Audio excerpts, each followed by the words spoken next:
Apologize. Life happens, you know. So today I think I'm going to start off with I'm going to make my version of chicken goulash. You know me, I'm never one to follow traditional recipes. I always have to tweak it just a little bit for my taste. I kind of follow the same structure, but I often always add my own personal twist. So I hope you like it. Please make sure to comment below, and also comment, let me know what you'd like to see me cook. We'll get into that. See you soon. Hey everybody, so the first thing I'm going to show you are the ingredients. I have 6 boneless, skinless chicken thighs, and of course you'll adjust these to your family size. I have 3 stalks of celery. Again, the adjustment is needed by your family size. 3 carrots. I have a bunch of parsley. Of course, I'm not going to use all of that. I have 2 pretty big cloves of garlic that I'm going to chop and smash. As far as my seasonings or flavorings, so to speak, I'm going to use a little bit of smoked paprika. You can use regular if you like, it's up to you. The original recipe calls for cayenne, but I'm going to use ancho chili pepper. I'm going to use bay leaf. Those are about to taste as well. I'm going to use garlic powder. And you all already know I love garlic. It's a must in 99% of everything that I cook. I have oregano, dry oregano. I have some tomato sauce, the roasted garlic flavor. Again, you already know. I have some crushed tomatoes and sauce. I'm also going to be using a little bit of smoked sea salt and my Taste of Jamaica seasoning blend. Again, you can mix up the seasoning blends to your taste, what you like, what you don't like. I'm going to also add some Worcestershire sauce, just a touch. The recipe actually doesn't ask for that, but again, I tweak it to my own. And I'm going to use avocado oil. I know you're like, avocado oil, really? It's actually really good, and it actually helps with some of the nuttiness of the dish. And I'm also going to add chicken broth. You can use chicken broth, chicken stock. I also have some turkey stock as well. I haven't officially decided which I'm going to use just yet, but either will work just fine. You can also use veggie stock if you don't have any on hand. Typically I say homemade is best, but hey, you know. So these are just my ingredients laid out. I'm going to go ahead and start prepping everything, and then I'm going to come back and show you how everything looks cut up. Oh, and I'm sorry, I forgot about the leek. Again, you can use onions, shallots, green onions, any type of onion that you choose. Again, this is what was fresh in the market today, so this is what I chose to use. Okay, I'll see you guys in a few. Okay, everybody, so I'm back. As you can see, I've chopped up all of my vegetables, but there are a few things that I'm going to turn my camera. There are a few things that I did forget to mention. Let's start with the leeks. Leeks can be very gritty and have a lot of dirt in them, so make sure when you cut these up that you wash them really well. What I did was I cut it in half, and then I sliced them, and then I ran them through some cold water in a bowl so make sure all the grit and everything got out. I chopped up my parsley, my garlic, the 2 cloves of garlic I had, I chopped up. You can also use pre-chopped garlic, because please don't get me wrong, I use it all the time.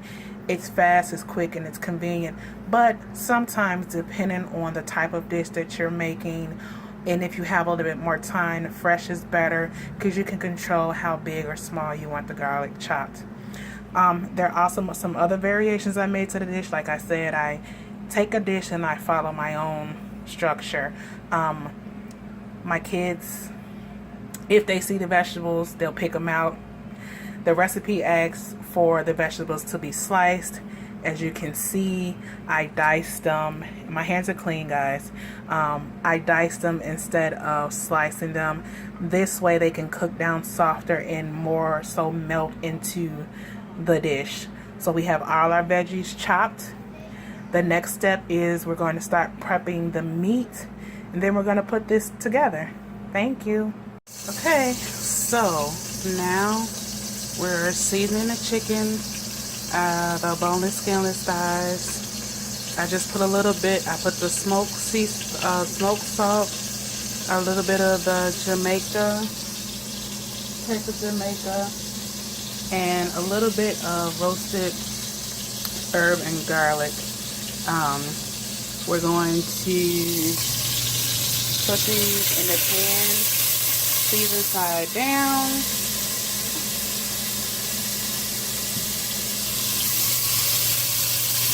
And you don't want to crowd the pan because you don't want the chicken to boil. You want to get a nice good sear. So I've got just 3 in there. And I'm using a Dutch oven. You can use a saute pan. That's fine. Because we're searing it in this. You can sear them off in the skillet if you choose to, and then transfer them to a Dutch oven, or you can do it this way. Or if you have just a regular pot, do them in the skillet first and then transfer everything to the pot, because we're going to cook everything in this pot. So we're going to let this sear off. I'm going to cook the other batch, and then we're going to finish putting the dish together. Okay, so here is my chicken seared off. You can do a little bit of more of a hard sear if you choose to. It's not necessary because we're going to put it back into the skillet, let it cook a little bit more. And as you can see, I've switched out my cutting board. Raw chicken on one cutting board, cooked chicken on another cutting board. No cross-contamination. So I've already put my veggies into the pan, and you see all that down at the bottom? Those brown bits, those are yum-yums is what I call them. I started off with the garlic. I added the carrots. I let those cook for about 5 minutes, and then I added the celery and now the leeks, and we're gonna let this cook down for a good 5 minutes or so everything gets a little translucent and tender, because this dish is going to cook up pretty quick. So we want to make sure that the vegetables have a good time to cook. So we're going to let this saute a bit and let these get going. And no, I did not drain out the oil, and I put the avocado oil and about a tablespoon of butter at the bottom. I did not drain any of the oil. As you can see, it was not necessary. So we're going to let this cook a little bit, let it soften, and when we come back, we're going to add the rest of the ingredients. Okay, so what I've done was after I let the vegetables saute, I added a tablespoon of flour, the ancho chili powder, and the smoked paprika. I let that cook for about 30 seconds or so. Let that start to cook a little bit. Try to cook some of the flour out. Once that was done, I went ahead and added, I decided to go with the turkey stock. So I went ahead and added the turkey stock and the tomato products. And now I've added the chicken thighs back in with, I used 2 bay leaves because they were smaller, but if you got a really huge one will do just fine. So I'm going to put this in here, bring this up to a simmer. As you can see, it's already starting to give me some good bubbles. I'm going to turn it down, keep it on low, put the top on it, and let it cook for about 20 minutes or so, or until the chicken is completely cooked. This dish is typically served with buttered noodles or potatoes, but today we're going to cook it and serve it over rice. So I'm going to go ahead and let this simmer. As you can see, it's already got a good boil going. I'm going to turn it down, put the top on it, and we'll see you when it's done. Alright everybody, here is the finished product. My version of chicken goulash. I cooked the rice in half turkey stock, half water. And I did forget to add that I put sugar in the sauce because anytime I cook with tomatoes, I always add a little bit of sugar to help cut the acidity a little bit. So I've had the rice on the bottom. I put a little bit of the sauce on top, the chicken thighs, a little bit more sauce, and then I covered it with parsley. So here you guys have it, my version of chicken goulash. Thanks a lot. If you like it, please hit subscribe, and don't forget, leave your comments. Let me know what you think. Give me new ideas. Peace.